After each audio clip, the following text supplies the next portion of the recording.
আসসালামু আলাইকুম ওয়া রাহমাতুল্লাহি ওয়া বারাকাতুহু। আলহামদুলিল্লাহি ওয়া কাফা ওয়া সালামুন আলা ইবাদিহিল্লাযিনা ইসতাফা, আম্মা বাদ। প্রিয় দর্শক শ্রোতা ভাই বোন, কাছে কিংবা দূরে এই মুহূর্তে যেখান থেকে আমাদের সাথে যুক্ত হয়েছেন, আপনাদের প্রত্যেককে আমন্ত্রণ জানাচ্ছি নেক্সাস টেলিভিশনের প্রতিদিনকার আয়োজন বেকম্যানস বিস্কিটস নিবেদিত ইসলামী জীবন বিধানের আজকের পর্বে। আপনাদের সঙ্গে আব্দুল কাহার রয়েছি। আমরা আমন্ত্রণ জানিয়েছি ময়মনসিংহ 30 সালের সম্মানিত শেখ, আমাদের অত্যন্ত প্রিয় শ্রদ্ধাভাজন ব্যক্তিত্ব, কাজী নজরুল ইসলাম বিশ্ববিদ্যালয়ের কেন্দ্রীয় জামে মসজিদের ইমাম ও খতিব শেখ আব্দুল হাকিম ভাইকে। আসসালামু আলাইকুম ওয়া রাহমাতুল্লাহি ওয়া বারাকাতুহু। ওয়ালাইকুম আসসালাম ওয়া রাহমাতুল্লাহি ওয়া বারাকাতুহু। আহলান সাহলান মারহাবা, জাযাকুমুল্লাহু খাইরান, বারাকাল্লাহু ফিকুম।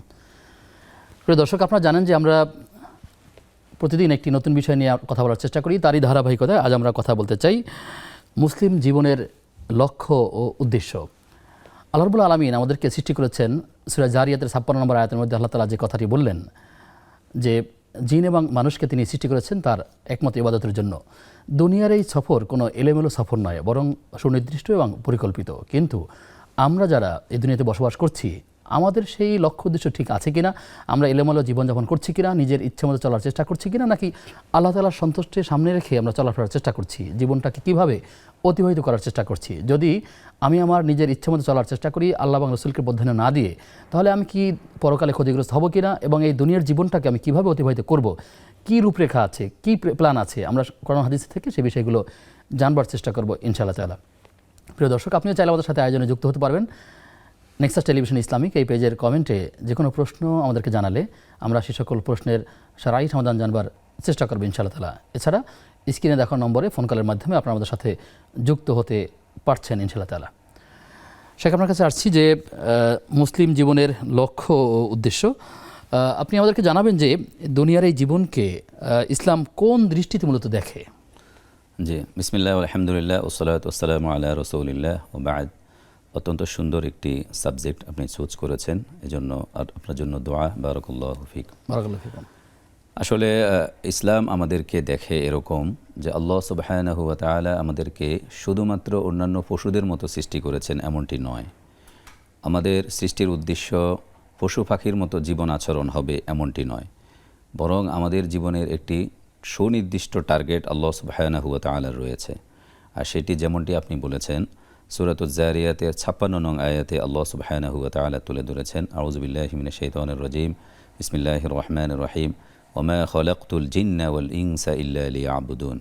যে আল্লাহ তাআলা মানুষ এবং জিনকে সৃষ্টি করেছেন শুধুমাত্র কেবলমাত্র তার ওয়ার্শিপ তথা তার গোলামি দাসত্ব করার জন্য।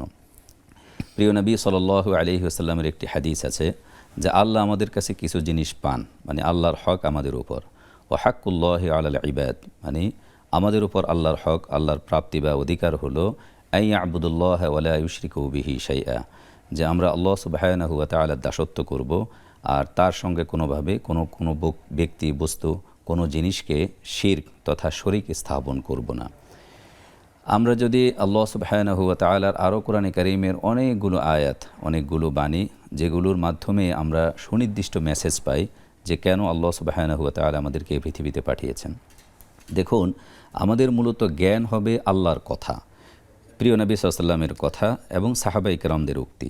শাইখুল ইসলাম ইবনে তাইমিয়া রাহিমাহুল্লাহ তিনি বলেছিলেন যে আল ইলমু ক্বালা আল্লাহু ক্বালা রাসূলু ক্বালা সাহাবা লাইসা বিতানবীহ, যে প্রকৃত জ্ঞান হলো আল্লাহ যা বলেছেন এবং রাসূলুল্লাহ যা বলেছেন, সাহাবায়ে কেরাম যা বলেছেন, এর বাইরে যত কথাই আছে, যত মত আছে, যত বিষয় আছে, সব কিছুর মধ্যে কিছু না কিছু বিভ্রান্তি আছে, বেড়াজাল আছে, সমস্যা আছে। এজন্য আল্লাহ সুবহানাহু ওয়া তাআলা যেহেতু আমাদের স্রষ্টা, তিনি আমাদের জীবনের লক্ষ্য উদ্দেশ্য নির্ধারণ করে দিয়েছেন। এর মধ্যে একটি হলো আল্লাহ সুবহানাহু ওয়া তাআলার দাসত্ব।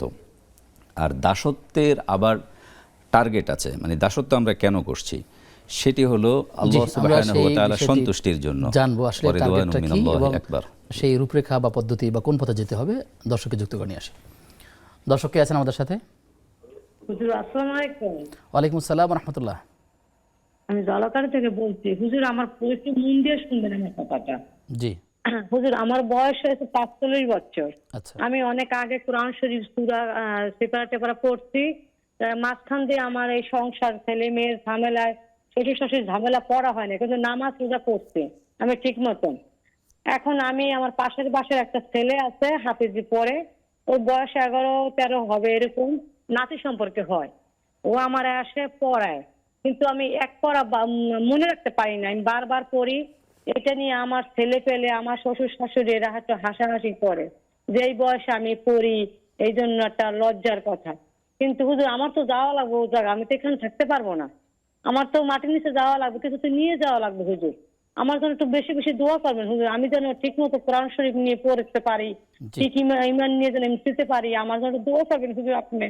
এইটাই আমার অনুরোধ, আমি যেন কোরআন শরীফটা ভালোভাবে সবাই সুস্থভাবে পড়তে পারি হুজুর, এইটাই আমার একটু আপনার কাছে। বুঝতে পেরেছি। আমরা আপনার জন্য দোয়া করি, আল্লাহ তাআলা আপনাকে যা যা খায়ের দান করবে, বা আপনার এই আগ্রহটাকে আমরা অ্যাপ্রিসিয়েট করি। কিন্তু কোন পদ্ধতিতে শিখবেন শায়েখ সেটা কথা বলবেন। আমাদের সাথে আরও একজন দর্শক যুক্ত হয়েছেন। দর্শক কে আছেন? আসসালামু আলাইকুম। দর্শক শুনতে পাচ্ছেন কিনা? জি, আমরা লাইনে আছি, যদি আপনি প্রশ্ন করেন। হ্যাঁ হ্যাঁ হ্যাঁ হ্যাঁ আমি আমার ওয়াইফ বুঝছেন। জি, আপনার স্ত্রী এতক্ষণ বুঝছি। জি বলুন। হ্যাঁ আমার ওয়াইফ অপারেশনের রুগী। জি। তো এই মাসখানেক হলে অপারেশন হয়েছে পেট কাজিয়ে। এইসব মুহূর্তে নামাজ পড়া ঘাওটা সাজিয়ে গেছে, কিন্তু দাঁড়ায় নামাজ পড়া ওনার জন্য কঠিন। তো এই মুহূর্তে উনি কি চেয়ারে বসে নামাজ পড়তে পারবেন? আচ্ছা, আর কোনো প্রশ্ন আছে আপনার? জি, আপনি থাকুন আমাদের সাথে, আমরা জানবো। আমাদের সাথে ইতিমধ্যে আরও একজন দর্শক যুক্ত হয়েছেন। দর্শক কে আছেন? আসসালামু আলাইকুম। ওয়ালাইকুম আসসালাম রহমতুল্লাহ। হুজুর আমার প্রশ্ন হলো, ফটো থাকলে ঘরে রহমতের ফেরেশতা ঢুকে না, বাড়ির গেটে যদি ফটো লাগানো হয় থাকে তাহলে ইসলাম কি বলে সে? আচ্ছা আচ্ছা, জি, আপনার প্রশ্ন আমরা পেয়েছি। আপনারা থাকুন, আমরা ধারাবাহিকভাবে বিষয়গুলো জানবার চেষ্টা করব ইনশাআল্লাহ তাআলা। শেখ, আপনি যে প্রসঙ্গে কথা বলছিলেন যে আসলে সেই রূপরেখা, বা যদি আপনি আমাদেরকে বলেন যে আসলে আল্লাহ তাআলার সন্তুষ্টির মাধ্যমটা কি? জি, আল্লাহ সুবহানাহু ওয়া তাআলা সন্তুষ্টির মাধ্যম অনেকগুলো আছে। এর মধ্যে একটি হলো আল্লাহ সুবহানাহু ওয়া তাআলার দাসত্ব। আর দাসত্বটি হবে আল্লাহ সুবহানাহু ওয়া তাআলা যেভাবে আদেশ করেছেন, প্রিয় নবী সাল্লাল্লাহু আলাইহি ওয়াসাল্লাম যেভাবে তিনি দেখিয়েছেন, প্রদর্শন করেছেন। অর্থাৎ ইবাদতের ক্ষেত্রে পদ্ধতি হবে প্রিয় নবী সাল্লাল্লাহু আলাইহি ওয়াসাল্লামের। আল্লাহ সুবহানাহু ওয়া তাআলা সেটা জাস্টিফাই করেছেন কোরআনে কারীমে বিভিন্ন জায়গায়। আল্লাহ তাআলা বলছেন যে মাই ইউতিউর রাসূল ফাকাদ আতা আল্লাহ, যে ব্যক্তি রাসূলের আনুগত্য করলো, মানে পদ্ধতিগতভাবে, সেই ব্যক্তি যেন আল্লাহরই আনুগত্য করলো। ইবাদত হবে আল্লাহর, সন্তুষ্টি হবে আল্লাহর, আর ইবাদতের কাইফিয়াত পদ্ধতি হবে প্রিয় নবী সাল্লাল্লাহু আলাইহি ওয়াসাল্লাম কর্তৃক প্রদর্শিত পদ্ধতি অনুযায়ী। অন্য আয়াতে আল্লাহ সুবহানাহু ওয়া তাআলা বলছেন যে যদি তোমরা আল্লাহকে ভালোবাসতে চাও তাহলে ফাত্তাবিউনি ইউহিব্বুকুমুল্লাহ। প্রিয় নবী সাল্লাল্লাহু আলাইহি ওয়াসাল্লাম বলছেন যে আমাকে তোমরা অনুকরণ করো, তাহলে আল্লাহ তোমাদেরকে ভালোবাসবেন। তাহলে আমাদের ইবাদতের টার্গেট হলো, লক্ষ্য উদ্দেশ্য হলো আল্লাহ সন্তুষ্টি। একজন মুমিনের জীবনে এটাই সবচেয়ে বড় বিষয়। ওয়ারিদওয়ানু মিনাল্লাহি আকবার। তারপরে আরও একজন মুমিনের জীবনের লক্ষ্য উদ্দেশ্য হলো আল্লাহ সুবহানাহু ওয়া তাআলা আমাদেরকে পৃথিবীতে পাঠিয়েছেন প্রতিনিধি হিসাবে। মানে প্রত্যেক ব্যক্তি আমরা দায়িত্বশীল, আমাদের স্ব জায়গায় স্ব যোগ্যতায় দক্ষতায় আমাদের কিছু দায়িত্ব কর্তব্য আছে। এ ব্যাপারে আল্লাহ সুবহানাহু ওয়া তাআলা বলছেন ইন্নী জাইলুম ফিল আরদি খলিফা, অর্থাৎ পৃথিবীতে আমরা প্রতিনিধি হিসাবে নেতৃত্বের গুণাবলী নিয়ে আমরা পৃথিবীতে আসছি।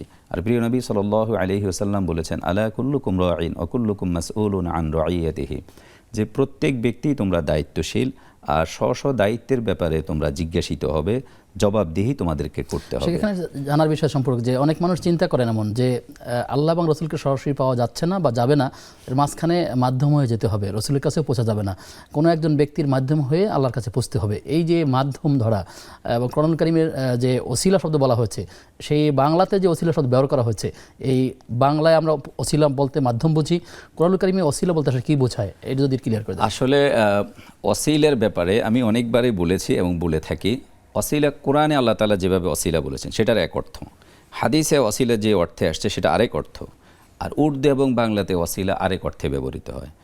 কোরআনে আল্লাহ তাআলা ওসিলা বলছেন যে ইয়া আইয়ুহাল্লাযীনা আমানুত্তাকুল্লাহা ওয়াবতাগু ইলাইহিল ওয়াসিলা, যে হে মুমিনগণ তোমরা আল্লাহর কাছে ওসিলা অনুসন্ধান করো। আর এখানে ওসিলা মানে আপনি যদি তাফসিরগুলো দেখেন, এর অর্থ হলো আত-তাকাররুব ইলাল্লাহ, মানে আল্লাহর নৈকট্য লাভ করা। আর সেটা হলো দাসত্বের মধ্য দিয়ে, ইবাদতের মধ্য দিয়ে, নেক আমলের মাধ্যমে, নেক আমলের মাধ্যমে। এটা হলো কোরআনিক ওসিলার অর্থ, অর্থাৎ আল্লাহর নৈকট্য লাভের মাধ্যম অবলম্বন করা, নৈকট্য লাভের জন্য কাজগুলো করা, মানে ইবাদত করা, সেটাই হলো ওসিলা। আর প্রিয় নবী সাল্লাল্লাহু আলাইহি ওয়াসাল্লামের হাদিসের ভাষ্য অনুযায়ী ওয়াসিলা হলো, তিনি বলেছেন যে তোমরা আমার জন্য ওয়াসিলা কামনা করো। তো আমরা এই আজানের সময়, আজানের পরে যে দোয়াটি পড়ি, সেখানে আমরা বলি আয়াতি মুহাম্মাদানিল ওয়াসিলা, যে আয় আল্লাহ আপনি মুহাম্মদকে ওয়াসিলা দিন। আর সে ওয়াসিলা শব্দের অর্থ হলো আল মাকানা আল আলিয়া বা আদ-দারাজা আর রফিয়া, অর্থাৎ উচ্চ মর্যাদা। আর সেটি আমরা প্রিয় নবী সাল্লাল্লাহু আলাইহি ওয়াসাল্লামের জন্য আমরা যেন চাই, এটা চাইলে আল্লাহ তাআলা প্রিয় নবী সাল্লাল্লাহু আলাইহি ওয়াসাল্লামের সুপারিশ আমাদের জন্য অপরিহার্য করে দিবেন। আর সেটি মূলত মাকামে মাহমুদ, আমাদের প্রিয় নবী সাল্লাল্লাহু আলাইহি ওয়াসাল্লাম এমন একটা মর্যাদা লাভ করবেন যেটি অন্য কোনো নবী রাসূলগণ কিয়ামতের ময়দানে লাভ করবেন না। সেটাই হলো ওয়াসিলা, ওটা হলো হাদিসের আলোকে। আর বাংলা ভাষায় বা উর্দুতে ওয়াসিলা শব্দের অর্থ হলো মাধ্যম বা উপায়, যা আমরা বলি না যে আপনার ওসিলায় এটা হয়েছে, আপনি আল্লাহকে বলে দেন আমার কথাটা বা আমার বিষয়টা আল্লাহকে পৌঁছায় দেন, মানে আপনার মাধ্যম দিয়ে হোক বা অমুকের মাধ্যম দিয়ে হোক, এই মাধ্যম অর্থ হলো ওসিলা। তো এটা হলো উর্দু থেকে বাংলা ভাষায় শব্দটা কনভার্ট হয়েছে। তাহলে কোরআনিক ওসিলার অর্থ একরকম, হাদিসের ওসিলার অর্থ আরেক রকম, আর বাংলা উর্দুতে ওসিলার অর্থ আরেক রকম। এখন বাংলা ভাষার যে ওসিলাটি আছে, এটা যদিও আরবিতে উর্দু থেকে কনভার্ট হয়ে ওসাইল মানে কখনো কখনো মাধ্যম হয়, যেমন আল ওয়াসাইল আল হাদিসা, মানে আধুনিক যে মাধ্যমগুলো আছে এগুলোকে ওয়াসাইল বলে, বা ওসিলা শব্দের বহুবচন হলো ওয়াসাইল। তো এখন কিন্তু এর মানে কি একজন ব্যক্তিকে ধরতে হবে, পীরের অনুসরণ করতে হবে অথবা শায়েখের অনুসরণ হতে হবে, বিষয়টা কি আসলে সেদিকেই মিন করছে নাকি আসলে তারা ভুল ব্যাখ্যা দিচ্ছেন? আমরা সেই বিষয়টা জানবো, দর্শককে যুক্ত করে আসি। দর্শককে আছেন আমাদের সাথে? দুঃখিত, সংযোগটি বিচ্ছিন্ন হয়েছে। শেখ, আপনার থেকে যে উত্তরটা নেই যে এখন যারা বলে যে আল্লাহ কোরআনে বলছে ওসিলা চাইতে, তাদের আসলে লক্ষ্যটা কিন্তু কোরআনের অর্থটা লক্ষ্য না। আবার যাদের উদ্দেশ্য হলো যে হাদিস আল্লাহ রসুল বলছে আমার জন্য ওসিলা চাও, আয়াতি মুহাম্মাদানিল ওয়াসিলা, সেটাও কিন্তু আসলে ওসিলার সঠিক অর্থ নয়। বাংলা ভাষায় তারা ওসিলা দিয়ে বুঝাতে চাচ্ছে যে আল্লাহকে পেতে হলে কোনো ব্যক্তি বা কোনো বস্তুকে মাধ্যম করতে হবে। তো সেই ক্ষেত্রে ওই ব্যক্তির আনুগত্য করলে, জায়েজ না জায়েজ মানে আনুগত্য করলে আল্লাহকে পাওয়া যাবে, কিন্তু এটা ঠিক নয়। বরং আমরা ওই ব্যক্তির কাছ থেকে হয়তো এলেম গ্রহণ করতে পারবো, সে এলেমটা কোরআন হাদিসের কোষ্ঠীপাতের যাচাই করে নিতে হবে সেটি ঠিক আছে কিনা। কিন্তু এই ব্যক্তির, তিনি আল্লাহর কাছ থেকে এজেন্ট নন বা ওকিল বা প্রতিনিধি নন যে আল্লাহর কাছে তিনি আমার বিষয়টা পৌঁছিয়ে দেবেন। আল্লাহ কাউকে এজেন্টশিপ এই ক্ষেত্রে দেন নাই, বরং আমরা তার কাছে দোয়া চাইতে পারি যে আপনি আল্লাহর কাছে আমার জন্য জানবো, দোয়া চাইবো, কিন্তু আসলে সে মাধ্যম হিসেবে কাজ করবে অথবা আমাকে পৌঁছে দিবেন, বিষয়টা এমনটি নয়। আল্লাহ তাআলা আমাদের বোঝার তৌফিক দান করুন। প্রিয় দর্শক, আপনারা দেখছেন বেকম্যানস বিস্কিটস নিবেদিত ইসলামী জীবন বিধান। সময় হয়েছে একটা বিরতির, ফিরছি কিছুক্ষণ পর, সাথে থাকুন।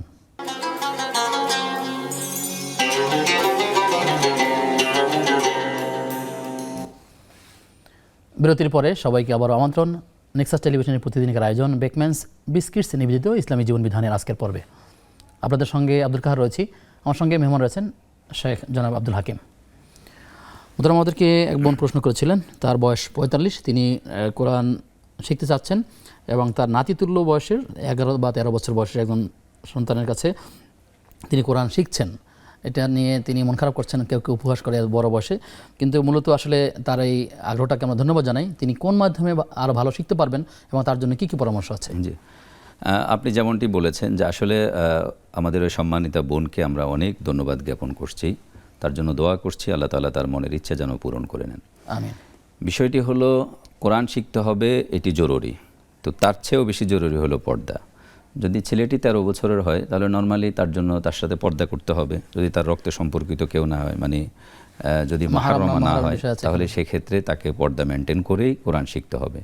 কিন্তু পর্দা লঙ্ঘন করা যাবে না। বিষয়টা আমি এভাবে উদাহরণ দিয়ে বলি, যদি এমন হয় যে পৃথিবীর সেরা কিতাব হলো কোরআন, আর পৃথিবীর সেরা স্থান হলো বাইতুল্লাহ, আর বাইতুল্লাহর ইমাম হলেন সেরা ইমাম ধরেন, তাহলে এই বাইতুল্লাহর ইমামের কাছে বাইতুল্লাহ বসে সেরা কিতাব কোরআনের দার্স পর্দা ছাড়া শিখা সম্পূর্ণ হারাম। কারণ পর্দা এক্ষেত্রে অনেক বেশি এসেনশিয়াল, জরুরি। তো এজন্য যেহেতু 13 বছর সন্তানের বা এই ছেলেটির 13 বছরে নর্মালি বালেগ হয়ে যায়, আমাদের দেশের সিমটমগুলোতে বোঝা যায়, তাহলে সেক্ষেত্রে এই বোনকে আমরা পরামর্শ দেব আপনার পর্দা মেনটেন করবেন। আর দ্বিতীয় বিষয় বলবো যে আপনি মন খারাপ করবেন না, বরং তারা যে আজকে উপহাস করছে আপনাকে নিয়ে, যারা উপহাস করছে কিয়ামতের ময়দানে আপনি তাদেরকে নিয়ে উপহাস করবেন। আর এদের থেকে মূলত আপনাকে দূরত্ব বজায় রাখতে হবে, অর্থাৎ সম্পর্ক ছেদ করা যাবে না, এমনিতে তাদেরকে বর্জন করতে হবে। সেক্ষেত্রে আল্লাহ সুবহানাহু ওয়া তাআলা বলছেন, ওয়াইদা রাআইতাল্লাযীনা ইয়াখুদুনা ফি আয়াতিনা ফাআরিদ আনহুম হাত্তা ইয়াখুদু ফি হাদিসিন গায়রি। যখন কেউ কোরআন তেলাওয়াত বা কোরআন শিক্ষার ক্ষেত্রে বাধা সৃষ্টি করবে বা উপহাস করবে, এক্ষেত্রে তাদের সঙ্গে বসা যাবে না, তাদের সঙ্গে লেনদেন করা যাবে না, তাদেরকে বর্জন করে চলতে হবে, কারণ এদের কাছে কোরআনের গুরুত্ব নাই। কিন্তু কিয়ামতের ময়দানে এরা আফসোস করে, ওয়ায়াউমা ইয়াউদ্দুয যালিমু আলা ইয়াদাইহি ওয়া ইয়াকুলু ইয়া লাইতানি ইত্তাখাযতু মা'আর রাসূলি সাবিলা। কিয়ামতের ময়দানে তারা রাগে ক্ষোভে নিজেদের হাত নিজেরা কামড়াবে আর বলবে যে হা রে, আমরা যদি কোরআন শিখতাম, রসুলকে মানতাম, আল্লাহকে যদি আমরা মেনে নিতাম তাহলে ভালো হতো। তো কাজে তাদের আচরণটা কাফের মুশরিকদের মতো। আপনি পারলে তাদেরকে বুঝাবেন, কিন্তু আপনি কোনোভাবে এখান থেকে দূরে সরে যাবেন। আবার তারা আপনজন যারা নিকটতম আছে, যাদের সাথে তিনি দেখা সাক্ষাৎ করতে পারেন, তারা যদি কোরআন জানেন পড়েন, তার থেকেও তারা শিখতে পারেন, যদি তারা তাকে হেল্প করেন, সেক্ষেত্রে আরও অনেক ভালো হবে। জি, সেক্ষেত্রে পর্দা মেনটেন আর করা লাগবে না, তার সঙ্গে দেখা দিয়ে তিনি কোরআন শিখতে পারবেন। এরপরে বিভিন্ন প্রচার মাধ্যম ব্যবহার করতে পারেন, আধুনিক যে ইন্টারনেট ব্যবস্থা আছে, অনলাইনে অনেক মহিলা টিচার যারা আছেন তাদের থেকে সেখানেও ব্যবহার করতে পারেন। অনেক কারীদের তেলাওয়াত তিনি শুনতে পারেন, শুনে সেখান থেকেও গ্রহণ করতে পারেন। এখন তো এমন সিস্টেম যে বিভিন্ন অ্যাপে দেখাও যায়, আবার ওখানে একটা সিম্বল উঠতে থাকে, কোন শব্দ তেলাওয়াত করা হচ্ছে সেটার সঠিক উচ্চারণ কি, সেখান থেকেও তিনি চর্চা করতে পারেন। আর এক্ষেত্রে পর্দা মেনটেন করে কাউকে শুনে নিতে পারেন যে আমার এই তেলাওয়াতটি ঠিক আছে কিনা। আর আরেকটি তার জন্য শুভ সংবাদ হলো, যেহেতু তার কষ্ট হচ্ছে এখন শিখতে, লাহু আজরন, তার জন্য ডাবল রিওয়ার্ড আছে। একটি হলো তার চেষ্টা প্রচেষ্টার জন্য, আরেকটা হলো কোরআন শিখার জন্য। তার পরিচিতি হলো তিনি একাধারে শিক্ষার্থী, একাধারে তিনি কোরআনের উপরে আছেন, ফলে আল্লাহর কাছে তিনি ডাবল প্রতিদান লাভ করবেন। আল্লাহ তাআলা তাকে তার এই আগ্রহটাকে কবুল করুন এবং এর মতো আরও যারা আছে সকলকে কোরআনের কাছাকাছি হওয়ার, কোরআনের ছাত্র হওয়ার তৌফিক দান করুন। আমিন ইয়া রাব্বাল আমিন আমিন। আমাদেরকে এক ভাই প্রশ্ন করেছেন যে তার স্ত্রী অসুস্থ, দাঁড়াতে পারছেন না, এই মুহূর্তে তিনি চেয়ারে বসে সালাত আদায় করবেন কিনা? আসলে এই চেয়ারে বসা বা ফুলের বসে সালাত আদায় করার ক্ষেত্রে কোন কোন বিষয়গুলো ফলো করতে হবে? হ্যাঁ, এক্ষেত্রে প্রিয় নবী সাল্লাল্লাহু আলাইহি ওয়াসাল্লাম আমাদেরকে অপশন দিয়েছেন, শরিয়া আমাদের জন্য সহজ করেছেন যে সল্লি কাইমান, তোমরা সালাত আদায় করবে দাঁড়িয়ে। যদি ফাইল্লাম তাস্তাদিয়া, মানে দাঁড়াতে যদি অক্ষম হও, তাহলে ফসল্লি কাইদান, বসে পড়বে। আর যদি বসতে অক্ষম হয় তাহলে ইশারা করে সালাত আদায় করবে। তাহলে এক্ষেত্রে এই বোনকে বলবো বা ওনার স্ত্রীকে বলবো, যদি তার দাঁড়াতে সমস্যা হয় তিনি বসে সালাত আদায় করতে পারবেন, যেভাবে তিনি স্বাচ্ছন্দ্য বোধ করেন, হয়তো ফ্লোরে কিংবা চেয়ারে, যেভাবে তিনি পড়তে তার জন্য সহজ মনে হয়। আল্লাহ তাআলা তাকে সুস্থ রাখুন এবং আমাদেরকে ইবাদতগুলো সঠিকভাবে আদায় করার তৌফিক দান করুন। শেখ আমাদের কাছে দর্শক আছেন, আমরা যুক্ত করে আসি। প্রিয় দর্শক কে আছেন আমাদের সাথে? আসসালামু আলাইকুম। ওয়ালাইকুম আসসালাম ওয়া রাহমাতুল্লাহ। আমি ঢাকা থেকে বলছিলাম। আমার কিছু প্রশ্ন ছিল। জি জি। আমার প্রথম প্রশ্নটা হচ্ছে, আমি নামাজ পরিপূর্ণ পারি না, মানে পারি না বলতে সানা থেকে শুরু করে তাহলে পর্যন্ত, সালাম ফিরানো পর্যন্ত আমি পারি, কিন্তু মুনাজাতে যে দোয়াটা বলি আমরা, মুনাজাত করি, সেটা আমি পারি না। সেখানে আমি বাংলায় দোয়া করি, এটা কি আমার নামাজ হবে কিনা? এখন আমি এটা মুনাজাতের দোয়াটা পারি না বলে যে নামাজ পড়বো না, এটা শিখে তারপর পড়বো এমন তো না। আমি এটা আমাকে একটু বলবেন। আর দ্বিতীয় কথা হচ্ছে, আমি নামাজ ধরেছি যে আমার পড়তে ইচ্ছে করে, কিন্তু আমি পারি না পড়তে। আমার নামাজের অবস্থা প্রশ্নটি, পরের প্রশ্নটি কি আর যদি আরেকবার বলেন? আমি নামাজ ধরে ছেড়ে দেই, আমি নামাজ কন্টিনিউ আর করতে পারি না। দিনের পথে যে একদম সবসময় থাকবো, এটা আমি পারি না, আমার পথ হারিয়ে ফেলি। জি, আর আমার আরেকটা প্রশ্ন হচ্ছে, আমি ছোটবেলা মনে করেন যে কোথাও যদি বেড়াতে যেতাম, আমার কিছু একটা পছন্দ হলে আমি নিয়ে আসতাম। তখন তো ছোট ছিলাম, বুঝতাম না। বুঝার পরেও মনে করেন যে বড় হয়ে কোথাও একটু বেড়াতে গেলে বা এমনি একটু কিছু একটা নিয়ে আসতাম, আমার কাছে মনে হলো বড় হয়েছে যে নিয়ে আসি বা এটাকে চুরি বলে, আমি যেগুলো করেছি এটা তো পাপ। আমি কি এখন এই আন্দাজ মতো টাকা দিয়ে মাফ চাইবো, নাকি আমার আন্দাজে যে টাকাটা দিব ওই টাকাটা দেওয়ার সাধন নাই, মানে অনেক টাকা, এখন কি আমি মাফ চাইলে হবে না? টাকা দিব, মাফও চাইবো, এটা নিয়ে বলবেন। আর আরেকটা কোশ্চেন হচ্ছে, আমার আম্মু আমাকে কথায় কথায় রাগ উঠলেই শুধু বলে যে তুই কখনো কিছু দিতে পারবি না, তোর হচ্ছে বাচ্চা কাচ্চা তোর মতো যে আলোচনা করবে, অনেক কিছু আমাদের ভালো। আমরা মোটামুটি আপনার প্রশ্ন বুঝতে পেরেছি। আপনি আমাদের সাথে থাকুন, আমরা জানবার চেষ্টা করব। যারা আমাদের কাছে প্রশ্ন করছেন একটু স্পেস দিয়ে দিয়ে প্রশ্নগুলো করবেন, আমাদের জন্য বুঝতে সহজ হবে ইনশাআল্লাহ তাআলা। ইতিমধ্যে আমাদের সাথে আরও দুজন দর্শক যুক্ত আছেন, ধারাবাহিকভাবে আমরা ফোনগুলো নিচ্ছি। দর্শক কে আছেন? আসসালামু আলাইকুম। ওয়ালাইকুম আসসালাম রহমতুল্লাহ। আব্দুল জব্বার বলছিলাম পাবনা থেকে। ভালো আছেন স্যার? জি আলহামদুলিল্লাহ ভাইয়া, ভালো আছেন আপনি? জি, আমার দুটি প্রশ্ন আছে। প্রথম প্রশ্ন হচ্ছে, জুম্মার নামাজের দিন ইমাম সাহেব বললেন, অন্য জায়গায় নামাজ পড়তে গেছি এলাকার বাইরে, যে আপনারা ফরজ নামাজের আগে 2 রাকাত তাহিয়াতুল মসজিদ, 2 রাকাত দুখুলিল, 4 রাকাত কাবলাল, তাহিয়াতুল আর দুখুলিল কি আলাদা আলাদা করে পড়তে হবে কিনা, একই নামাজ দুইটা সমান না, এটা সাহেব বোঝাবেন। আর 2 নম্বর প্রশ্ন, যে একাকিত্ব জীবন, আমরা জানি যে আমার স্ত্রী মারা গেছে, এই একাকিত্ব জীবন যাপন করতে হচ্ছে, আর কারণ অপশন আছে যেহেতু বিয়ে করার, আমি যে কোনো কারণে আমি করতেছি না, আমার সমস্যা আছে স্যার। তাই আমি যে একাকিত্ব জীবন যাপন করতেছি, আমি যে ঘরে করে গেলে কে টানবে, কে দেখবে, কি করবে, এরা মানুষ ভয় দেখায়, এটাকে আমি আল্লাহর উপর ভরসা করে থাকতে পারি, এটি আমার উত্তম হবে কিনা সাহেব বোঝায় বলবেন। আসসালাম। ঠিক আছে প্রিয় ভাই, আপনি থাকুন, আমরা জানার চেষ্টা করছি ইনশাআল্লাহ তাআলা। আমাদের সাথে আর কে আছেন? ভালো আছেন? ওয়ালাইকুম আসসালাম। আমার 3টা প্রশ্ন আছে। জি। আমার প্রথম প্রশ্ন হচ্ছে, ফজর নামাজের যখন আমরা ওযু করি, ওই ওযুর অবশিষ্ট যে পানিটা থাকে অল্প একটু, ওই পানিটা হাতে নিয়ে যদি কোনো ব্যক্তি মাথা মাওসা করে বলে যে আল্লাহর কাছে যে আমার মাথার সমস্ত দোয়া, সমস্ত বালা মুসিবত দূর করে দেন, আবার নামাজ পড়ার শেষে ফজর নামাজের প্রত্যেক 5 ওয়াক্ত ফজর নামাজ শেষে যদি মাথায় হাত দিয়ে বলা যায় যে 11 বার ইয়া কবিও ইয়া কবিও, এটা কি বলা যাবে নাকি এটা বেদাত, নাকি কোনো উপকার পাওয়া যাবে? আচ্ছা জি। একটা ফজর নামাজে পানি, ওযুর পানি, আর একটা 5 ওয়াক্ত নামাজের দুটো পরে। বিষয়, একটা হচ্ছে আপনি ওযুর পানি দিয়ে করছেন, আর একটা হচ্ছে তারা যে দোয়া করছেন। জি হ্যাঁ, মাথার বুঝতে সমস্যা পেরেছি। দূর করার আপনার সেকেন্ড জন্য। প্রশ্নটা কি? হ্যাঁ, আর একটা প্রশ্ন হচ্ছে, আমি যদি কোনো ব্যক্তি প্রত্যেক সালাতের আগে ওযুর যে কোনো নামাজ, ফরজ নামাজ বা নফল নামাজ, যখন নামাজ আদায় করে, আর তার আগে ওযুর নামাজ আদায় করে, কিন্তু ফরজ নামাজের কি এই ওযুর নামাজটা কি পড়া যাবে নাকি? আমি পড়ি না এখনো, কিন্তু প্রত্যেক নামাজের আগে ওই ওযুর 2 রাকাত নামাজ আদায় করে নিই, কিন্তু এটা পড়া যাবে নাকি সেটা ঠিক আছে। আরেকটা হচ্ছে, 4 রাকাত বিশিষ্ট সুন্নাত বা ফরজ নামাজে যদি ভুল করে অল্প একটু দ্বিতীয় রাকাতে মানে সূরা না পড়ে যদি আত্মীয়ত অল্প একটু পড়ে ফেলে, তাহলে কি সহজে দিতে হবে নাকি? জি ঠিক আছে বোন, আপনি থাকুন আমাদের সাথে। ইতিমধ্যে আমাদের সাথে আরো একজন দর্শক যুক্ত হচ্ছেন। দর্শক কে আছেন? ওয়ালাইকুম আসসালাম রহমতুল্লাহ। আমার একটা কোশ্চেন ছিল যে, জি শুনতে পাচ্ছেন? শুনতে পাচ্ছি, আপনি বলুন। আমরা শুনছি, আপনি প্রশ্ন রাখুন। পিরিয়ড থাকা অবস্থায় কি আমি 3 কুল পড়তে পারবো, আর ইয়া লাতিফু এই আমলটা কি করতে পারবো? আচ্ছা আচ্ছা, আর কোনো প্রশ্ন আছে আপনার? না। আচ্ছা ঠিক আছে, আপনাদের অনেকগুলো প্রশ্ন আমরা পেয়েছি, আমরা ধারাবাহিকভাবে বিষয়গুলো জানবার চেষ্টা করবো ইনশাআল্লাহ তাআলা। শেখ, আপনার কাছে আসছি, আপনি আমাদেরকে জানাবেন যে আসলে আমাদের এক ভাই তিনি প্রশ্ন করলেন যে ঘরে যদি ছবি থাকে তাহলে রহমতের ফেরেশতা আসে না, তিনি শুনেছেন, কিন্তু বাড়ির সামনে যদি জীবন্ত প্রাণীটাই থাকে, কুকুর বা এরকম আরও কিছু, তাহলে কি হবে বা কি করা দরকার? না, একটা হলো ছবি আর একটা হলো জীবন্ত প্রাণী। তো কুকুর বাড়ির সামনে থাকতেই পারে, কারণ কুকুর হলো গৃহপালিত পশু, তার তো সে মানুষের উপরে নির্ভরশীল হয়ে থাকবে, মানুষ তাকে খাবার দেবে, সে খাবে, অথবা মানুষের উচ্ছিষ্টগুলো সে ভক্ষণ করবে।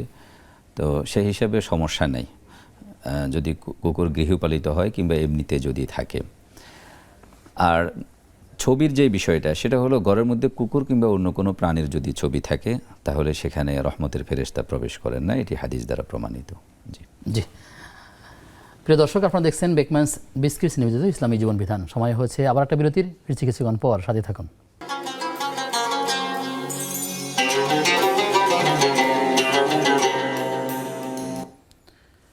বিরতির পরে সবাইকে আবার আমন্ত্রণ নেক্সাস টেলিভিশনের প্রতিদিনকার আয়োজন বেকম্যানস বিস্কিটস নিবেদিত ইসলামী জীবন বিধানের আজকের পর্বে। আপনাদের সঙ্গে আব্দুল কাহার রয়েছি, আমার সঙ্গে মেহমান রয়েছেন শায়েখ জনাব আব্দুল হাকিম।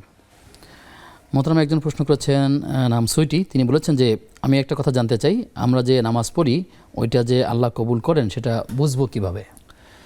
জি দেখুন, প্রিয় নবী সাল্লাল্লাহু আলাইহি ওয়াসাল্লামের একটি হাদিস আছে, যদি আপনার কোনো একটি ভালো কাজ, মানে ইজা সাররাতকা হাসানাতুক, কোনো একটা ভালো কাজ যদি আপনাকে আনন্দিত করে, ফাআনতা মুমিন।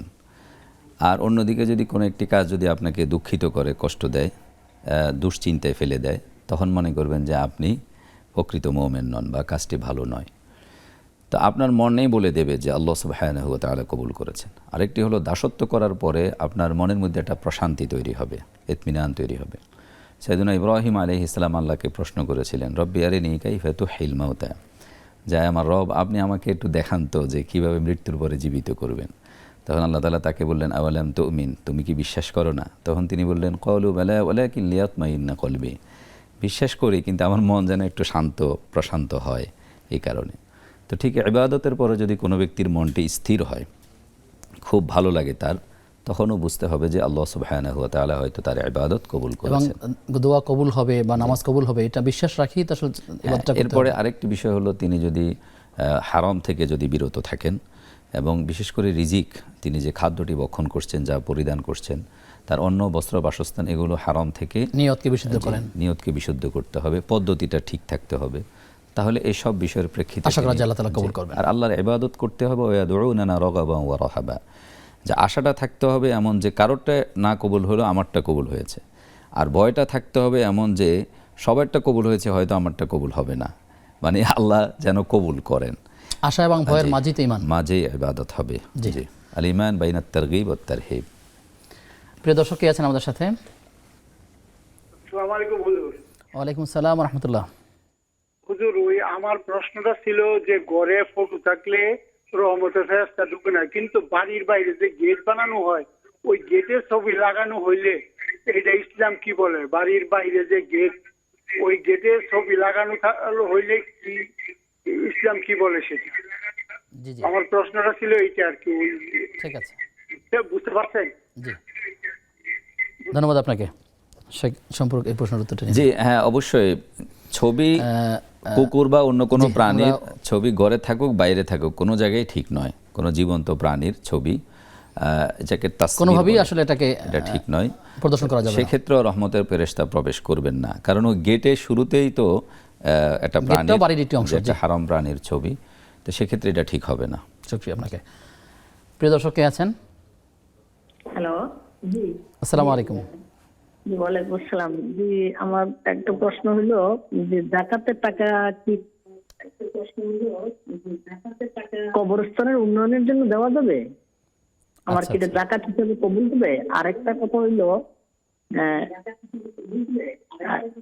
ব্যাংকে কিছু টাকা রেখে আমি যদি ওই ইন্টারেস্টটা মানে গরিবদের মধ্যে দিয়ে দেই, সেটা কি আমার গুনাহ হবে? আচ্ছা আচ্ছা, দুটো প্রশ্ন পেয়েছি, আপনি থাকুন আমাদের সাথে, আমরা জানবার চেষ্টা করবো ইনশাআল্লাহ তাআলা। শেখ প্রশ্ন করেছেন আমাদের বোন, তিনি বলেছেন যে তিনি নামাজ নিয়মিত নামাজ পড়তে পারেন না, আবার মোনাজাতমূলক যে দোয়াটা আছে এই দোয়াটাও ঠিক জানেন না, নামাজ পড়েন কিন্তু অনেক সময় মোনাজাতে কী বলতে হবে সেই দোয়াগুলো জানেন না, তার নামাজ কবুল হচ্ছে কিনা। প্রশ্ন হলো যে আসলে নামাজ একটা বিষয় আর মোনাজাত আরেকটা বিষয়, মোনাজাত কি সবসময় আরবিতেই বলতে হবে অথবা বাংলায় বললেই হবে কিনা, আর নামাজের ক্ষেত্রে যদি অলসতা আসে সেক্ষেত্রে কী করা দরকার? আসলে দেখুন, আমাদের দিনটা হলো ইন্না দীনা ইউসরুন, প্রিয় নবী ইসলামের হাদিস, আল্লাহ তাআলা বলছেন ইউরিদুল্লাহু বিকুমুল ইউসরা ওয়ালা ইউরিদু বিকুমুল উসরা, যেটি সহজ সেটি আমাদের দিন, সেটা আল্লাহ চান, যেটি কঠিন জটিল সেটি আল্লাহ চান না। তো আসলে নামাজের যে বিষয়গুলো আছে এগুলো খুবই সিম্পল, খুবই সহজ। কিছু বিষয় আছে এসেনশিয়াল করতে হয়, যেমন দাঁড়াতে হয়, কোরআন কারীমের তেলাওয়াত করতে হয়, রুকু সাজদা, এগুলো এসেনশিয়াল। সেগুলো যদি কোনো একটা বাদ যায়, যেগুলোকে আমরা রোকন বলি, আরকান বলি, হ্যাঁ, সেগুলো বাদ গেলে এক্ষেত্রে নামাজ হবে না। আর কিছু বিষয় আছে ওয়াজিব, সেগুলো বাদ গেলে এটা জরিমানা স্বরূপ সাহু সাজদা আছে, মানে বিকল্প স্বরূপ। আর কিছু বিষয় আছে সুন্নাত, তো সুন্নাতগুলো যদি ইচ্ছাকৃতভাবে কেউ ছেড়ে দেয় সমস্যা নাই, ঠিক হবে না, এটা অনুচিত হবে। আর অনিচ্ছাকৃত ছাড়লেও কোনো গুনাহ হবে না। তো মুনাজাত হলো নামাজের সম্পূর্ণ একটা বাইরের বিষয়, তো মুনাজাতের সাথে নামাজের ফরজ নয়, সুন্নাত নয়, ওয়াজিব নাই। আর মুনাজাত আরবিতে করুক বাংলাতে করুক কোনো সমস্যা নাই, আল্লাহ তাআলা সব ভাষাই বুঝেন, আল্লাহ তাআলা কবুল করবেন ইনশাআল্লাহ। ইনশাআল্লাহ তাআলা। বোন আরেকটি কথা বলেছেন, তিনি মাঝে মাঝে নামাজে অলসতা করেন, এক্ষেত্রে এটাকে কিভাবে দূর করবেন? আসলে আল্লাহর সঙ্গে সম্পর্কের ভিত্তিতে তিনি এটাকে দূর করবেন। আপনি বেশি বেশি কোরআন হাদিস পড়ুন, আল্লাহকে বোঝার চেষ্টা করুন, আল্লাহ তাআলা কেন আমাদেরকে পৃথিবীতে পাঠিয়েছেন সেটা বোঝার চেষ্টা করুন। প্রিয় নবী সাল্লাল্লাহু আলাইহি ওয়াসাল্লামের সিরাত জীবনী পড়ুন, সাহাবায়ে কেরামদের জীবনী পড়ুন। আপনি পড়াশোনার মধ্যে থাকুন, ভালো ভালো আলেমদের বক্তব্য শুনুন এবং ভালো ব্যক্তিদের সঙ্গে আপনি সম্পর্ক রাখুন। নারীদের মধ্যে অনেক ভালো ভালো নারী আছেন, আপনার পাড়া প্রতিবেশীও হতে পারে, পরিচিত হতে পারে, যারা ইবাদত করছেন, তাদের বায়োগ্রাফি জানেন, জীবন্ত থাকলে তাদেরকে ফলো করেন। আস্তে আস্তে আপনি আরও অ্যাক্টিভ হবেন, ইনশাআল্লাহ আপনার ইবাদতে আরও বেশি মন বসবে। জি শুকরিয়া। তিনি বলেছেন যে বুঝ হওয়ার আগে তিনি কারোর সাথে একটা লেনদেন করেছেন অথবা তাকে না বলে তার কোনো ক্ষতি করে হয়েছে, এমন কোনো সম্পদ তার কাছে রয়েছে, কিন্তু এখন বুঝ হওয়ার পরে তিনি ওটা ফেরত দিতে চাচ্ছেন, কিংবা এটার পরিমাণ এতই বেশি যে টাকার মূল্যে অনেক টাকা, আসলে এটা এখন কি তাহলে কিভাবে তাকে দিবেন বা এটাকে কোনোভাবেই তিনি এর থেকে মুক্ত হতে চাচ্ছেন, কি করবেন? না, এক্ষেত্রে অবশ্যই যদি আপনি সক্ষম হন তাহলে ওই ব্যক্তির পাওনাটা তাকে পরিশোধ করে দিতে হবে, পাশাপাশি তার কাছ থেকে মাপও চেয়ে নিতে হবে। কারণ যখন আপনি নিয়েছেন বা আপনি পেয়েছেন তখন সেটার মূল্য যা ছিল, গুরুত্ব যা ছিল, এখন তো সেটার অনেক গুণ বেড়ে গেছে। তা আপনি তাকে কতটুকু প্রদান করবেন, হয়তো আপনার জন্য সেটা অসম্ভব বা কষ্টকর হয়ে যেতে পারে। তো সেক্ষেত্রে আপনি যতটুকু সক্ষম হবেন দিবেন আর তার কাছ থেকে মাপ চেয়ে নেবেন। আর যদি না দিতে পারেন তার কাছ থেকে মাপ চেয়ে নেবেন এবং নিশ্চিত হবেন তিনি আপনাকে মাপ করেছেন। মানে প্রথম অপশন হলো আপনি তাকে তার পাওনাটা দিয়ে দিবেন প্লাস মাপ চাইবেন। আর দ্বিতীয় অপশন হলো যে আপনি যদি দিতে না পারেন তাহলে তার কাছ থেকে ক্ষমা চেয়ে নিশ্চিত হবেন যে তিনি আপনাকে মাপ করেছেন। আমরা মরার পরে নিশ্চিত হই যে লোকটা যদি কোনো অপরাধ করে থাকে আপনারা মাপ করে দিবেন, তখন উনি তো আর নিশ্চিত হলো না যে জীবিত থাকা অবস্থায় লোকেরা মাপ করেছে কিনা। আসলে জীবিত থাকা অবস্থায় মূলত মাপ চেয়ে নিতে হয় যে আমি যদি কোনো অন্যায় করে থাকি, কোনো অপরাধ করে থাকি, দয়া করে আমাকে মাফ করে দেবেন। এখানে আরেকটি বিষয় হলো যে অনেক সময় এমন হয় যে যার টাকা তাকে ফেরত দেওয়া যাচ্ছে না চক্ষু লজ্জার কারণে বা আত্মসম্মানের কারণে, নানা কারণে, তখন আদায়ের উপায়টা কি? আবার অনেক ক্ষেত্রে এমন আছে যে আসলে তাকে চিনিই না, এখন কোথায় আছে, একসময় কাছাকাছি ছিল, এখন জানাশোনা নাই, এ সকল ক্ষেত্রে কী করবেন? এক্ষেত্রে চিঠির মাধ্যমে বাই পোস্টে তিনি দিতে পারেন, অনলাইন ব্যবহার করে দিতে পারেন, একটা চিরকুট তাকে পাঠিয়ে দিতে পারেন। আমি আমার পরিচিত একজন ব্যক্তিকে এরকম দেখেছি, তিনি 20-22 বছর পরে এসে তার যত ওয়ারিশ আছে ওয়ারিশের তিনি মিরাস হিসাব করে সবাইকে টাকা দিয়ে সবার কাছে একটা একটা চিঠি পাঠিয়ে তিনি ক্ষমা চেয়ে নিয়েছেন যে আমি একসময় অমুকের সাথে ব্যবসা করতাম, তার সঙ্গে আমার লেনদেন ছিল, আমার অনেক কিছু তার আমি মেরেছি, তা আমি এখন আমার সক্ষমতা অনুযায়ী এতটুকু দিলাম, আর দয়া করে আপনারা আমাকে মাফ করে দিবেন। এখন মাফ করেছি কিনা তিনি হয়তো নিশ্চিত না, কিন্তু এতটুকু তার একটা স্টেপ তিনি চেষ্টা করেছেন। আর সর্বোপরি তিনি আল্লাহর কাছে পরিচয় জানা থাকে আসলে এই মুহূর্তে কাকে দিবেন বা কোনো এমনটা ঘটনা ঘটেছে যে আসলে তাকে পাওয়া যাচ্ছে না, যদি এমনটি হয় তাহলে তার নামে তার পক্ষে সাদাকা করে দিবেন। এরপরে যদি কখনো সেই ব্যক্তিকে পাওয়া যায় তাহলে কিন্তু আবার তাকে দিয়ে দিতে হবে, কারণ বান্দার হক আল্লাহ মাফ করবেন না, কারণ এটা জুলুম। আর আল্লাহ তাআলা বলছেন যে ইন্নী হারামতু যুলমা আলা নাফসি, আমি এটা কিন্তু হাদিসে কুদসি যে আমি জুলুমকে নিজের উপর হারাম করে নিয়েছি, ফালা তাযালামু, কাজে তোমরা একজন আরেকজনের প্রতি জুলুম করো না, কারণ বান্দার হকটা হলো জুলুম। আল্লাহ তাআলা আমাদেরকে বোঝার তৌফিক দান করুন। প্রিয় দর্শক কে আছেন? হ্যালো আসসালামু আলাইকুম। ওয়ালাইকুম আসসালাম ওয়া রাহমাতুল্লাহ। আমি যে একটা প্রশ্ন করেছিলাম, ওটা বলতে পারি নাই। আমার যে নাতির ব্যাপারে জি বলুন। 7 দিনে সে আল্লাহ বলেছে, আমি আল্লাহ বানাইছিলাম, যাই হোক আল্লাহর কাছে বলেছিলাম যে আল্লাহ পাক আপনি দিবেন, আমরা যেন সব মানে বৌমা সবাই মিলে যেন একসাথে থাকতে পারি। যেখানে বিয়ে হয়েছে ওটা হচ্ছে মানে ইসলামী কালচার নাই, ওরা গান বাজনা এটা সেটা করে, যাই হোক সম্পর্ক করে বিয়ে হয়েছে। আমরা একটু মনোদিক একটু অখণ্ডই, এই জন্য আমরা স্বামী স্ত্রী সবাই নামাজ কালাম করি, আমার বাবা ফ্যামিলি ইসলামী সব হাজির সব ওরা। যাই হোক এ নিয়ে একটু মনক্ষুণ্ণ আমার, যে আমার মতো করে আমি যেরকম একটু ইসলামী মাইন্ডের সেরকম হয়তো আমি বৌমা পেলাম না। যাই হোক ওদের ফ্যামিলির কালচারটা ওরকম। আমি আল্লাহর কাছে বলেছিলাম তাহাজ্জুদ নামাজ পড়ে পড়তাম, বলেছিলাম যে আল্লাহ পাক আপনার আদেশ এবং নির্দেশ অনুযায়ী আমি আমার নাতিকে শিক্ষা দিব। যাই হোক আজ 7 দিনে আমি আল্লাহ বলাইছি, আমার নাতি আল্লাহ বলেছি, স্পষ্ট অনেকে শুনেছে।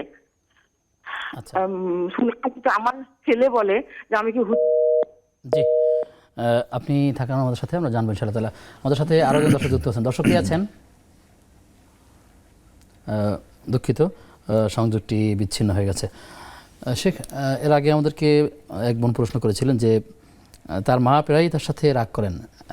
তো এই প্রসঙ্গে আরও কিছু কথা বলতে অনেক ক্ষেত্রে এমনটা হয় যে সত্যি সত্যি মায়ের হয়তো বা কোথাও বুঝের একটু ভুল হয়ে থাকতে পারে, সন্তান হয়তো সঠিকভাবেই বলেছেন কিন্তু মা এটা রিয়েক্টটা গ্রহণ করতে পারেননি।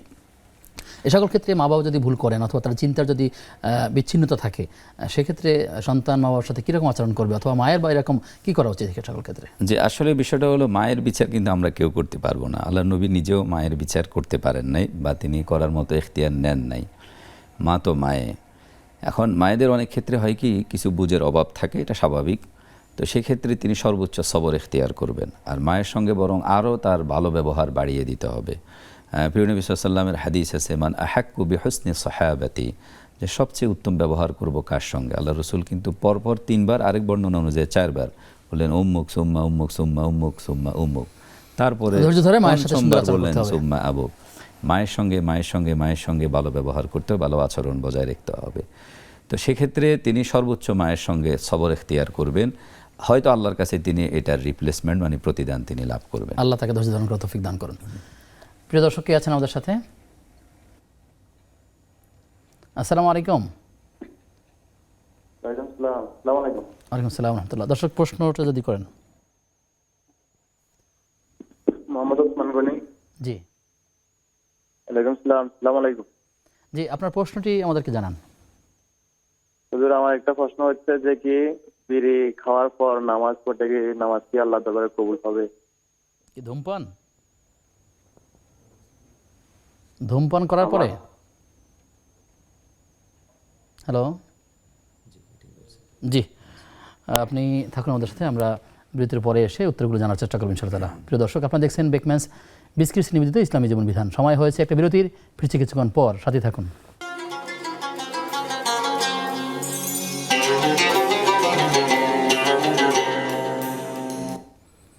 বিরতির পরে সবাইকে আবারও আমন্ত্রণ নেক্সাস টেলিভিশনের প্রতিদিনকার আয়োজন বেকম্যানস বিস্কিটস নিবেদিত ইসলামী জীবন বিধানের আজকের পর্বে। আপনাদের সঙ্গে আমি আব্দুল কাহার রয়েছি। আমার সঙ্গে মেহমান রয়েছেন জাতীয় কবি কাজী নজরুল ইসলাম বিশ্ববিদ্যালয় কলেজের সম্মানিত ইমাম ও খতিব শেখ আব্দুল হাকিম। শেখ আমাদের কাছে প্রশ্ন করেছেন আব্দুল জব্বার ভাই, তিনি বলেছেন যে জুমার দিনে তিনি মসজিদে গিয়ে মসজিদ প্রবেশ করার পর যে 2 রাকাত সালাত রয়েছে, দখলের মসজিদ এবং তাহিয়াতুল ওযু, দুইটাই পড়তে হবে কিনা, নাকি আসলে মূলত ফজিলতগুলো কী কী যদি বলেন। যদি ভাই আপনি যদি সময় পান, প্রথমত আপনি তাহিয়াতুল ওযু মানে ওযুর পরবর্তী 2 রাকাত নামাজ নফল পড়বেন বা তাহিয়াতুত তাহারাও বলে এটাকে। এরপরে সময় পেলে আপনি তাহিয়াতুল মসজিদ, যেটাকে আমরা দুখুলুল মসজিদ বলি, মানে মসজিদের সৌজন্যে 2 রাকাত পড়তে হয়। তারপর আপনি সময় পেলে যে কবলাল জুমা, যেটি 4 রাকাত আছে, যদিও কবলাল জুমা বলতে আমরা বলি যে জুমার পূর্ববর্তী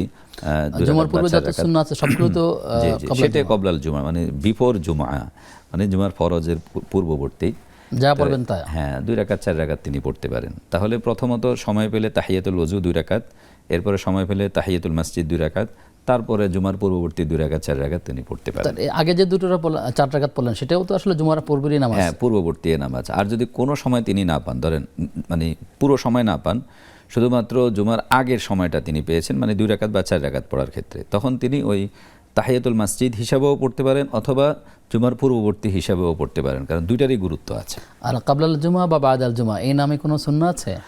আসলে বিষয়টা হলো জুমার আগের সুন্নাত আছে, এই যে এখন বললাম, আর জুমার পরবর্তীতে সুন্নাত অবশ্যই হাদিস দ্বারা প্রমাণিত, সেটা অথেন্টিক। তো সেক্ষেত্রে যদি মসজিদে হয়, কোনো ব্যক্তি জুমার পরবর্তী সুন্নাতের কথা বলছি, যদি মসজিদে হয় তাহলে তিনি 4 রাকাত পড়বেন, আর যদি ঘরে হয় তিনি সেখানে গিয়ে 2 রাকাত পড়বেন, এটা উত্তম। জি, শুকরিয়া আপনাকে। আমাদের আব্দুল জব্বার ভাই আরেকটা প্রশ্ন করেছেন যে তার স্ত্রী বেশ আগে মারা গেলেন, তিনি এখনও বিবাহ করছেন না। লোকেরা বলছে তুমি একা থাকতে পারবে না, তোমার সাপোর্ট দরকার রয়েছে, কিন্তু তিনি আল্লাহর উপরে ভরসা করছেন। আসলে তার বিস্তারিত আমরা জানি না, কিন্তু এই যে তিনি এখানে আল্লাহর উপরে ভরসা করছেন, এই ভরসাটাই কি তার জন্য যথেষ্ট, নাকি আসলে তার স্ত্রীর সাপোর্ট নেওয়া প্রয়োজন বা নতুন কোনো চিন্তা করা প্রয়োজন? না, সেটা হলো উনি ভালো বলতে পারবেন। যদি মানে বিয়েটা নর্মালি 3টা উদ্দেশ্যে মানুষ বিয়ে করে থাকে। একটি হলো মূলত তার দ্বীনি কারণে, কারণ আমরা শুধু আল্লাহর বান্দা হবে এমনটি না, বরং আমাদের মাধ্যমে যে প্রজন্ম আসবে তারাও আল্লাহর বান্দা, প্রিয় নবী সাল্লাল্লাহু আলাইহি ওয়াসাল্লামের উম্মাহ হবে, এটি একটি উদ্দেশ্য। এখানে আল্লাহ রাসূল সাল্লাল্লাহু আলাইহি ওয়াসাল্লামের হাদিস হলো ফাসফার বিজায়াতিদ দ্বীন, যে তোমরা দিনকে অগ্রাধিকার দিয়ে বিয়ে করো বা পাত্রীকে নির্বাচন করো। আর দ্বিতীয় নম্বর কারণ হলো বংশীয় কারণ, অর্থাৎ পরবর্তী কিন্তু বংশধর আমাকে লাগবে, ফাহাবলি মিন লাদুনকা ওয়ালিয়্যা। আমরা আল্লাহর কাছে কিন্তু দোয়া করি যে আল্লাহ আপনি আমাকে বংশধর দিয়েন। এরপর আরেকটি কারণ হলো সামাজিক কারণ। আর বিয়েকে ইংলিশেও বলে কিন্তু সোশ্যাল স্ট্যাটাস, মানে সামাজিক স্ট্যাটাস। আরবিতেও বলে আল হাল আল ইজতিমাইয়া, মানে সামাজিক স্ট্যাটাসকে বিয়ে বলে। তো সামাজিক কারণেও করতে হয়।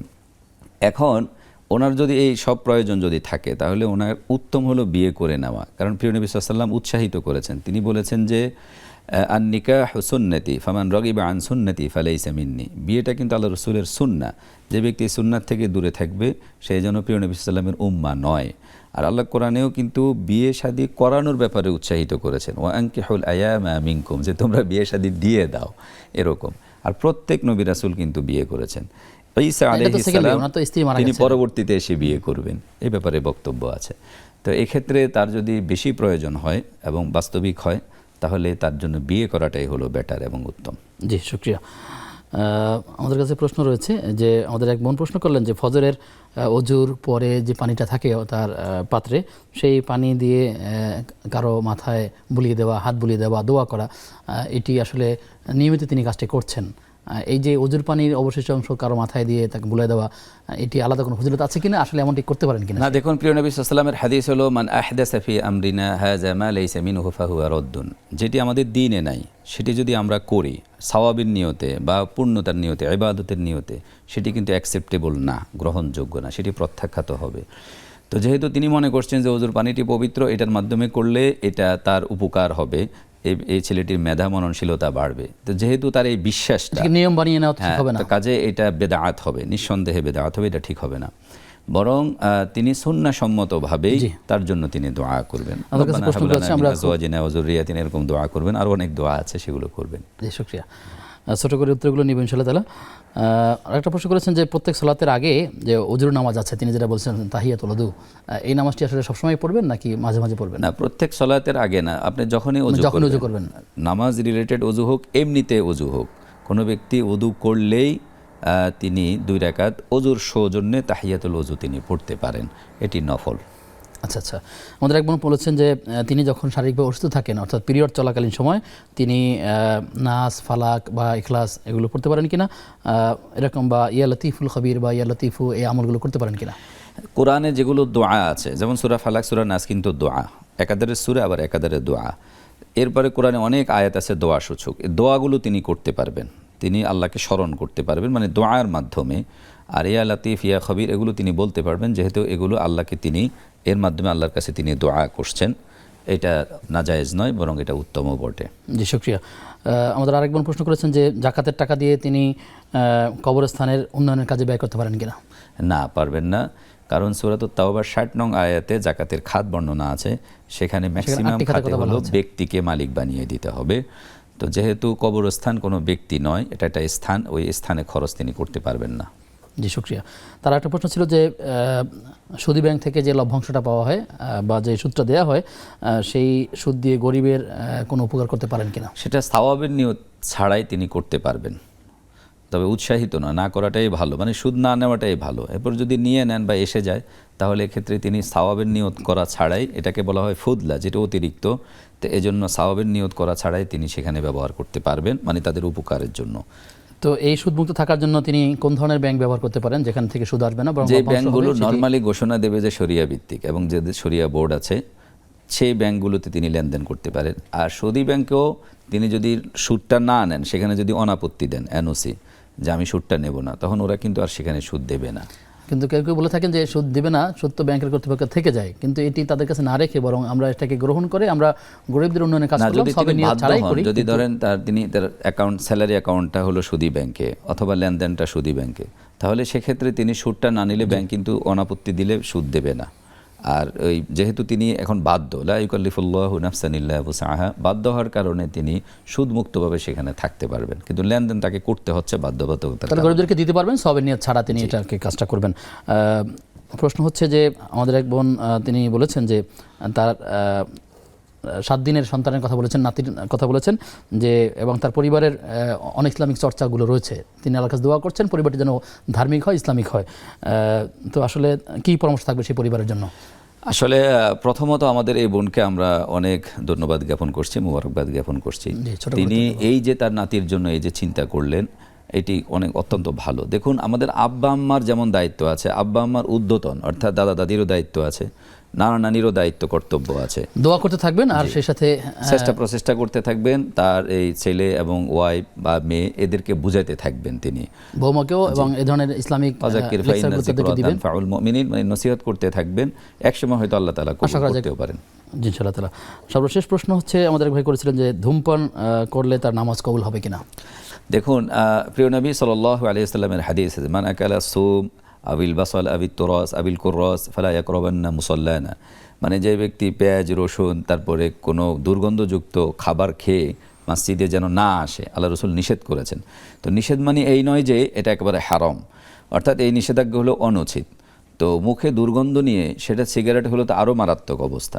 তো কাজেই এক্ষেত্রে মসজিদে না আসাটাই অনুচিত, অর্থাৎ মুখকে ক্লিন করে পরিষ্কার করে মেসওয়াক করেই তাকে মসজিদে আসতে হবে। জি শুকরিয়া। দর্শকদের প্রশ্ন আমরা ইতিমধ্যে শেষ করেছি। যদি বিষয়ের আলোকে যে মুসলিম জীবনের লক্ষ্য এবং উদ্দেশ্য, এই বিষয়ে খুব ছোট্ট করে ডিসপ্লে দেবেন। জি, আমাদের আসলে সর্বোপরি আল্লাহ সুবহানাহু ওয়া তাআলার কাছে পৌঁছাতে হবে, যেতে হবে। তাহলে আমাদের জীবনটা হবে আখিরাতের লক্ষ্যে পরিশীলিত, পরিমার্জিত।